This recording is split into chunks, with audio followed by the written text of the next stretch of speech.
What's going on, guys? This is a tutorial on how to use your training log and why we are going to be using this as our tool to track workouts and talking about the importance of it, things you're going to see, and just kind of how to navigate through everything. Um, and if you have any questions, as always, like reach out to me after this video, message me, DM me, wait till our next coaching call. We can talk about whatever you want to talk about or whatever I confused you on after watching this video too. So save your questions for later, okay? Where I want to start is this exercise YouTube database. Now, I have created a playlist and every exercise that you see in here will coincide with a form video that is included on this demo database. So this playlist is going to be important. But in order to search that playlist, YouTube is kind of strange and it doesn't let you search playlists that people make. So what you need to do before that is to install the plugin. And this is not challenging at all. I promise you, it's probably the easiest thing you'll do. So the second link, install the plugin here. Click on that, go to that link. It's going to take you to a landing page where you will see on the right side of the screen, it'll say add to Chrome. What we're adding is like a playlist search tool that we add to our browser. So we are able to search playlists when we go to YouTube. So we click add to Chrome. We want to add this extension. When you see that icon up here in the top right-hand corner, there's like a little puzzle piece, and then there's like a little search icon as well. Playlist has been added to Chrome. Great. Click on that little puzzle piece. And if you come down, you'll see playlist search for YouTube.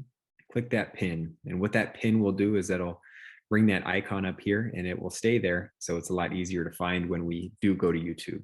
Okay. So once you're done with that, exit out of there. You can exit out of this browser. Now we can go to our YouTube database, and this will bring you to that playlist that I created. And now this is where you can search all of those form videos that you're going to see in your workout programming or those warm-ups and things like that. Really important. So you'll see up here, there's a search area that we could search for videos. Do not search for form videos in here because that will search all of YouTube, and that's not what I want. Okay. And that little plugin that we just installed to your browser, what I want you to go is find that little icon, click on that. And then what that will do is that will bring up another search engine, and then you can type in the movements and things like that in there. So let's say we have dumbbell skull crushers. So find the skull crushers. That's going to bring you to a video of me awkwardly doing skull crushers. So you can see what the movement is, see the form, and it can kind of help you get started when you go into your workout. Okay, so in the beginning, we're going to be using this YouTube playlist a lot until you get familiar with the movements. And obviously at the beginning of each programming period, week one, if you see new movements in there, you're probably going to be coming in here and searching those, looking for those form videos as well. Okay, so that's how you use the YouTube database. Lastly, in this column, there's a how to warm up for your first working set video. That is a conversation that we could have on another day, but that's also a video that I want you to watch on your own time as well. The working set is different from this warm up. The warm up for the working set is different from this general warm up. Okay, and this is for more bigger lifts, and as you start to progress and lift heavier weights, doing more warm ups before we get to our working sets is going to be important, but that'll be a video I'll have you watch on your own. If you look over here on the right-hand side, there's abbreviations and different terms that you might see, well, that you're probably going to see at one point or another on your workout programming. Now, let's say you don't know what myoreps are, hover over it, click on it, and bam, it's going to take you to a little instructional video on what myoreps are. But everything that you see over here is what you're going to see in your workout programming as well, okay?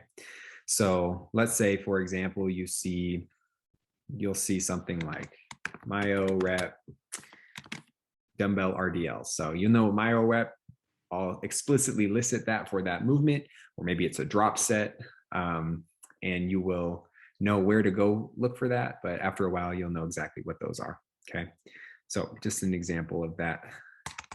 All of those have links to instructional videos on that too. So feel free to check those out when you can.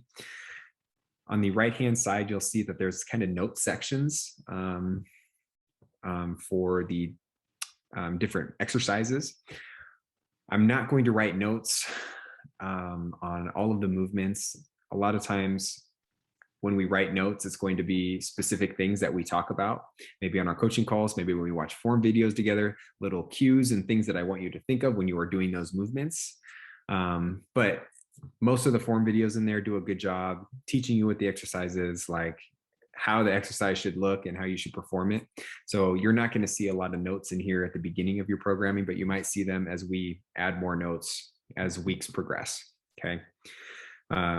We have our warm-up, generic warm-up over here. This is mandatory. I really want you to warm up before your workouts. Really, you're going to just see 2 rounds of probably 2 to 3 exercises.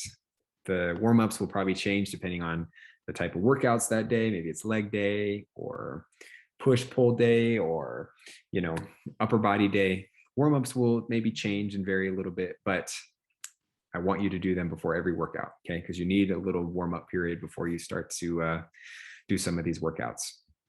Now, kind of getting into the actual programming down here, you will see a few things. You'll see different colors correlated with a lot of these movements. And for example, when you see 2 colors back to back, that's how you know you will be doing a superset with those 2 movements. What I mean by superset is, I mean, you do the first movement and then you do the second movement without any break in between, and then you rest after that. And if you see a movement with just one single color, you are just doing that movement by itself, doing the sets, resting in between until you complete that, complete all those sets, and then you're moving to the next movement. So for example, for incline dumbbell curls followed by hammer curls, you know, these are superset, they're the same color. So what you would do is do your first set of dumbbell curls and then go straight into hammer curls, not resting in between. Okay. So what I don't want you to do is do curls, rest, hammer curls, rest, curls, rest. What I want you to do is curl, hammer curl, rest. Okay. Same thing goes for the, again, single movements that you will be doing. One color, you're just going to do first set, rest, second set, rest, third set, rest, so forth, and then going to the next movement. Okay. Now I'm going to zoom in a little bit so you can see what these blocks look like. I'm going to delete these really quick. On the far left, what you're going to see is the first column is weeks. So obviously that's going to coincide with what week we are on. And the purpose of really tracking week to week is so we know what we're doing. Okay. So a lot of times when, you know, you work out, maybe you go in, you do the same movements, you have no idea what you did last week. And it's really difficult to progress and to remember what you did last week if you don't write it down. So that's the purpose of what we're doing here, is we're keeping track of movements, keeping track of what weight you did, how many reps you did. And then that way, every week when we go and do this workout, you know what you need to do, what you need to match, and what you need to do to beat what you did last week. Because every week we're going to be building on each other. And the goal of every week is to improve on what we did last week's. But it's really difficult to improve when you have no idea what the hell you were doing last week. So that's the purpose of tracking every single workout week to week and day to day. So we have a good understanding of, you know, what we're doing and what weights and what rep ranges we're going to be doing when we go into those workouts. So obviously week one note that I want to make on week 1 is that it's probably going to be a little bit lighter. I don't want you to go to failure. We're going to talk about reps in reserve in a second, but the goal of week 1 is not to just go all out and to go to failure on whatever movements that you're doing. It's more to ease into the programming. A lot of times, you know, you're going to see this first column or the second column, sets, how many sets you're doing. You're going to be doing one less set sometimes. I don't want you to bust your ass and go all out on the first week, because sometimes I can take away of your progressions week to week after that. And sometimes you could just be so sore and that recovery time can be delayed the harder you go on that first week. So I don't want you to go all out on your first week.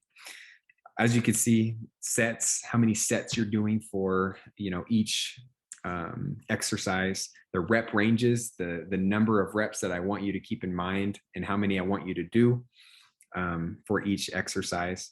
The third column is your rest. Now, this is a conversation that we could have a little bit more in depth, but this may be new to some of you if you're not from a strength training background, and maybe you're used to doing HIIT or like CrossFit stuff or stuff with very little rest in between reps or sets or movements.